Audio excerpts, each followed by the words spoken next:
my great-grandma Clara and like Louise, she influenced me a lot.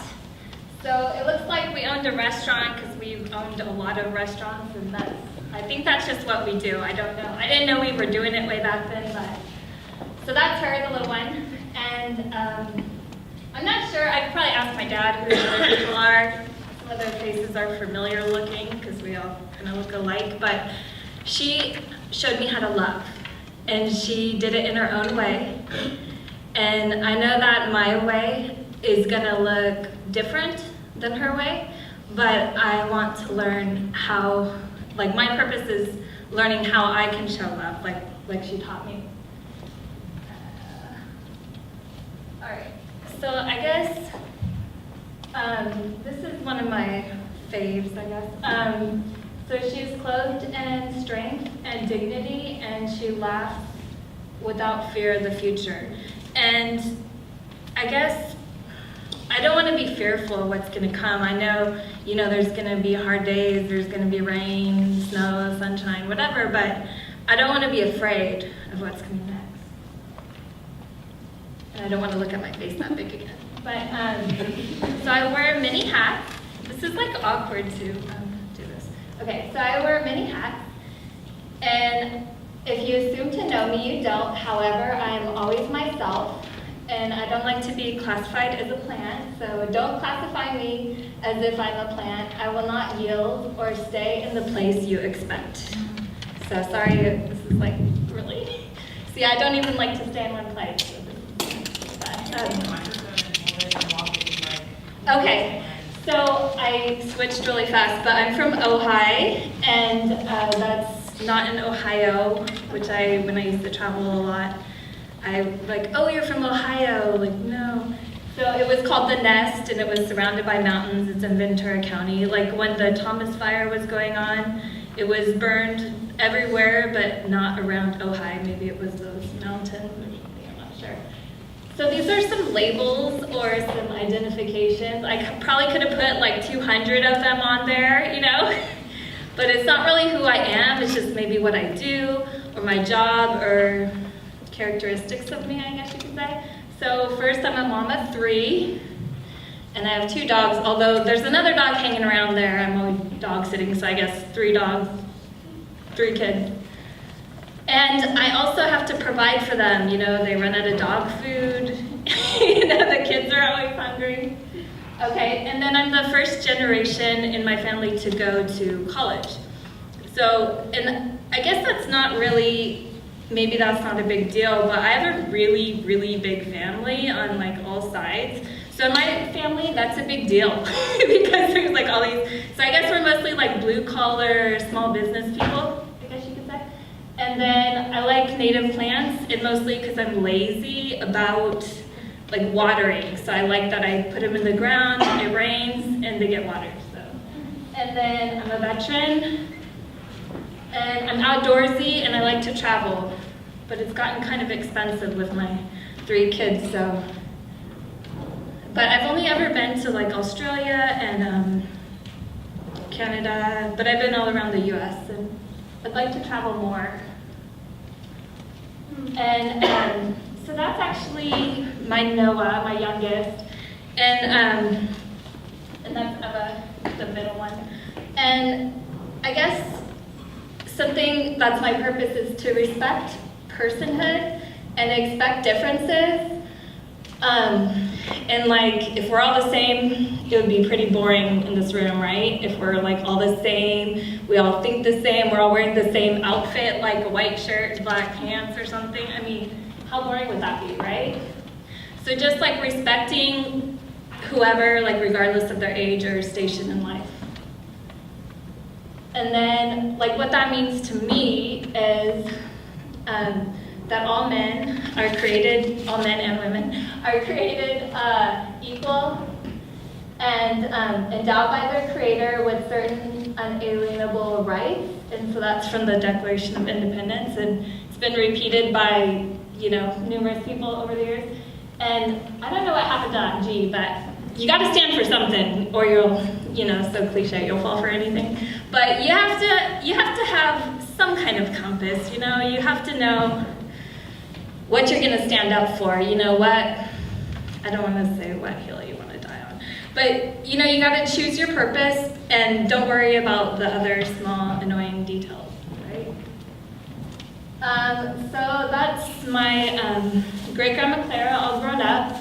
I guess that's my grandpa Rocky, but like he didn't inspire me. I guess he was a great gardener, but he didn't put the time in with me. So whenever, like my mom was a single mom, she had 2 kids, whatever, but she would drop us off just to get hugs, you know, just to get hugs, and she knew my grandmother was gonna play aggravation on that hand-carved board that my uncle carved for her. And she knew that my grandma would have food on the stove, usually rice and beans.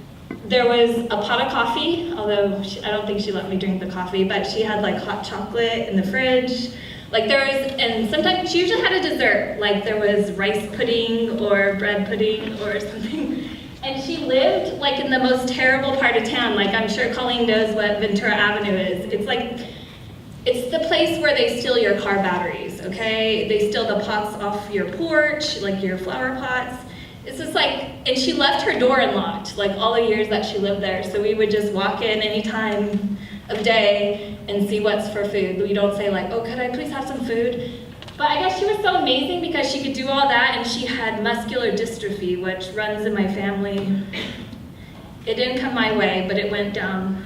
Like my cousins that are the same age have it, but she was in a wheelchair I never saw her stand up. So someone had to take her to the bathroom and all of this. And I always, like I think about it now, like how did she do dishes? Like how did she make her bed? I don't even know how she did it all, but I don't know. She was a hostess with the mostest. And I'm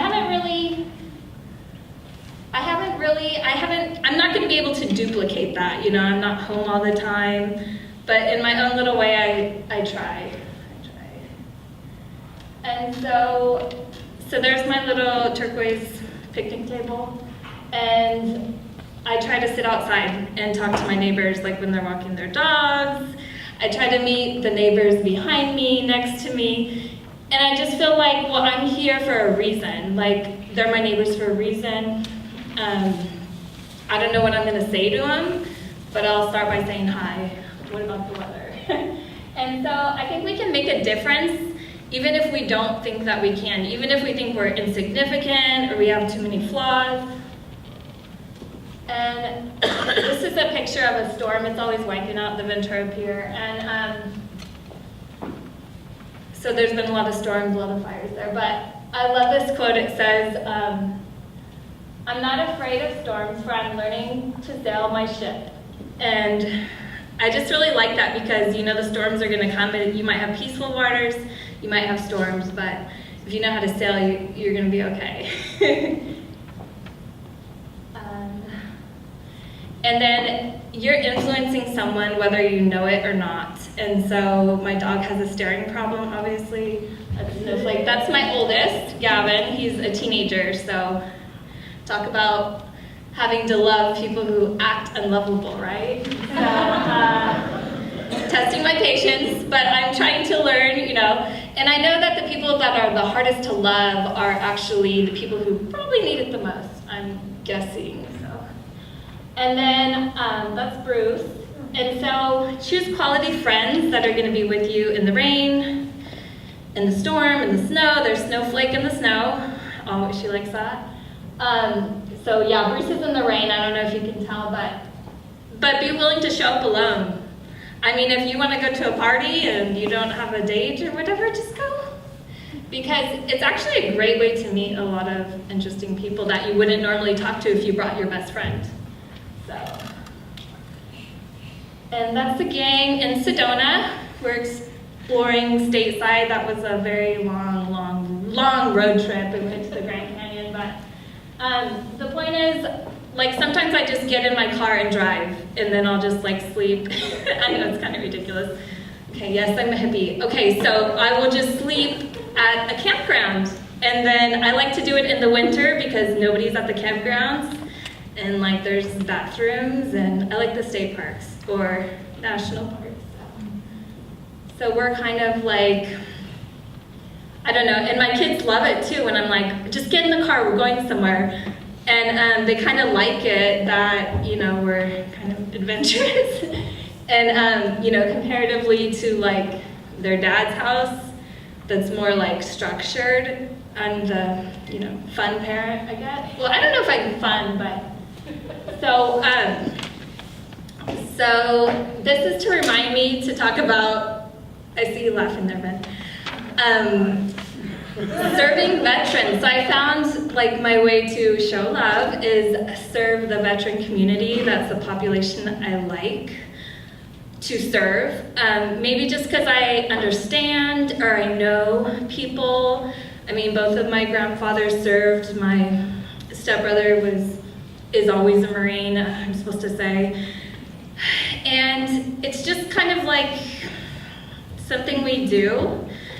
In reality, like I just joined because I didn't make the lifeguards that year, and for some reason they didn't want to hire a 17-year-old, but so I was bored and I signed up. So I just wanted to say that we are on campus. So we have a Veterans Resource Center, which is for veterans and their families, which is like a place, so I put like a little place thing, you know. And then we have a club that is for faculty or students, veteran or no veteran, to join. So we're here, and I got some guys here today. How many veterans do we have today? I got 2.